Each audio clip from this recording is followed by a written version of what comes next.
Voltando aqui ao segundo bloco deste dia, para falar nisso, hoje é dia 25 de maio, sábado, e são aproximadamente 19 horas. Aqui no Brasil, a questão da segurança química já está sendo tratado, como eu falei no vídeo número 1, e existem questões que estão colocadas na própria Constituição brasileira, tá? A questão da segurança química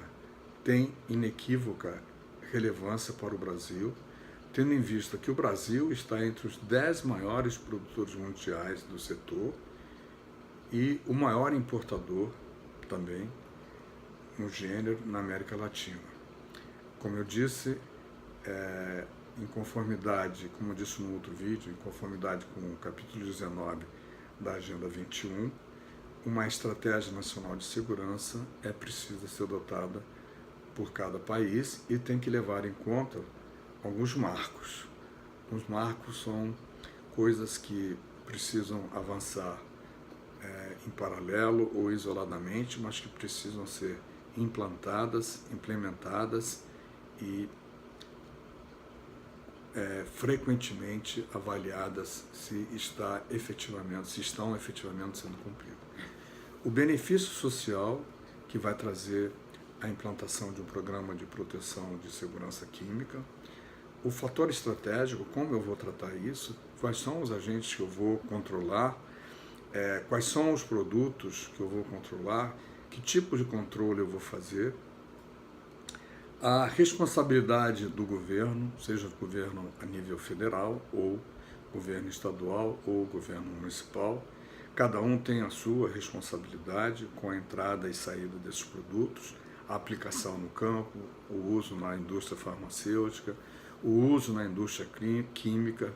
na indústria do vestuário, enfim, cada uma dessas áreas, cada um desse setor tem uma responsabilidade e essas ações têm que estar coordenada a nível federal, estadual e municipal, com certeza. E tem que haver também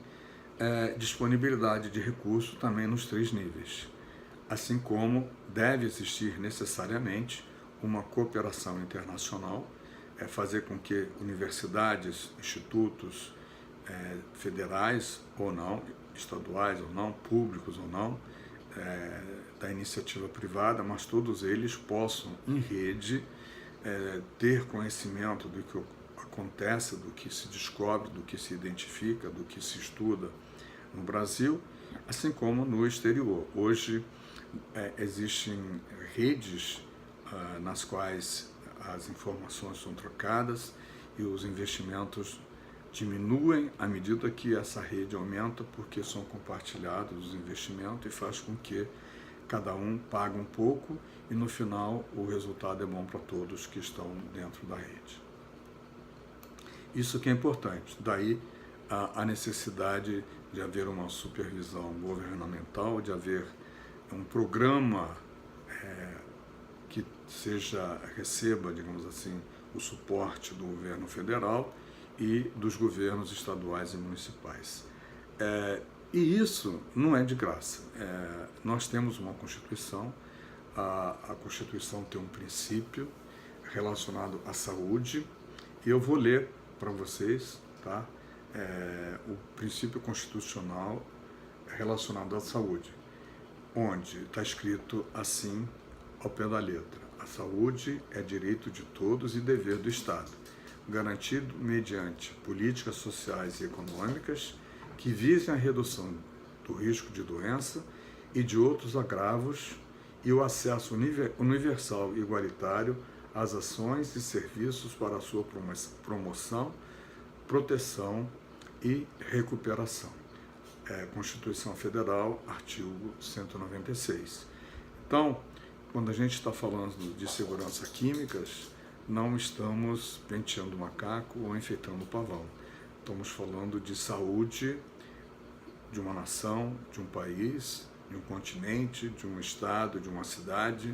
de uma comunidade, que dependendo do estado socioeconômico dessa comunidade ou desse estado, dessa região, pode ser mais grave ou pode ser menos grave, dependendo daquilo que se faz para combater, para dar, como é que se diz, para dar consequência àquilo que está escrito na Constituição. Então, só reforçando a ideia, trabalhar com segurança química é dever e compromisso de Estado, está na Constituição, e seja o Estado, sejam as empresas, têm o dever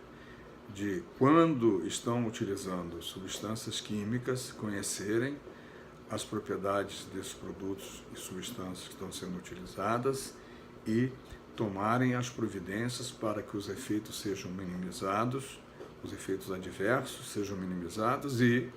se for o caso, substituir essa substância por uma outra que tenha menor risco à medida que se descobre que essa substância é potencialmente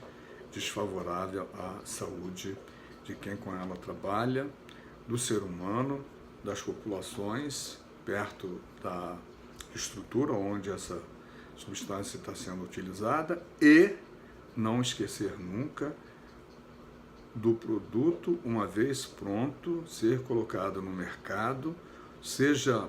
objetivamente, seja indiretamente. Indiretamente, quando ele é utilizado na lavoura ou na criação de animais, e esses produtos agrícolas ou as carnes, né, são exportadas ou são colocadas no supermercado para consumo e não sabemos a origem, e quando sabemos não temos as informações todas que deveriam constar nas bulas, nas etiquetas que acompanham um determinado produto, para que todos conhecêssemos o que estamos consumindo e que proteções precisamos adotar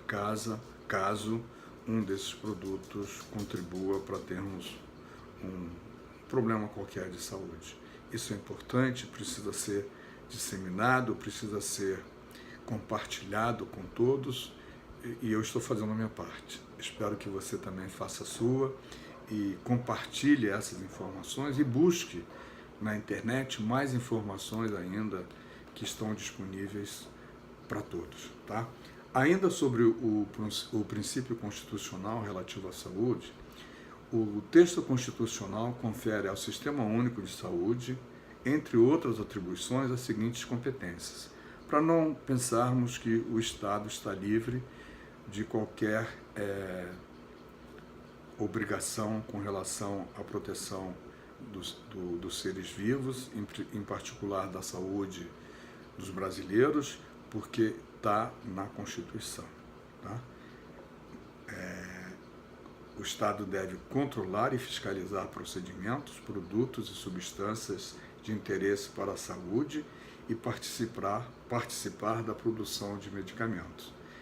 O Estado deve executar ações de vigilância sanitária e epidemiológica, bem como da saúde do trabalhador, incrementar em sua área de atuação desenvolvimento científico e tecnológico. O Estado deve participar do controle e fiscalização de produtos psicoativos, tóxicos e radioativos, e colaborar na proteção do meio ambiente, nele compreendido o ambiente do trabalho. Então, como nós vemos, isso é motivo de preocupação permanente para o Estado, preocupação permanente para a indústria, preocupação permanente para o empresário, porque a saúde do ser humano, a saúde dos seres vivos tem um custo. Esse custo pode ser muito alto ou pode ser quase zero, depende de como encaramos, de como trabalhamos com as substâncias químicas que têm impacto na saúde dos seres humanos e na saúde dos seres vivos e no meio ambiente. E, dito isso, fica uma coisa muito clara, que o nosso ministro de Meio Ambiente, o ministro da Saúde, o da Agricultura, tem obrigações que não estão apenas na pasta de cada um deles, mas tem obrigações constitucionais. E deles devemos cobrar o cumprimento dessas obrigações. A imprensa tem o dever, o CREA, os institutos de química, enfim, as federações de empresas que trabalham com produtos químicos, todos os sindicatos, todos que lidam com substâncias químicas, principalmente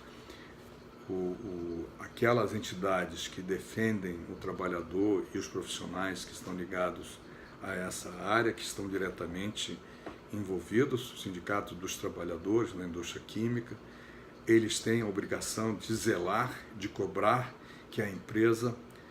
cumpra a sua obrigação, independentemente de ter norma regulamentadora ou não, que é uma outra preocupação muito grande, eu já tive a oportunidade de falar sobre elas aqui,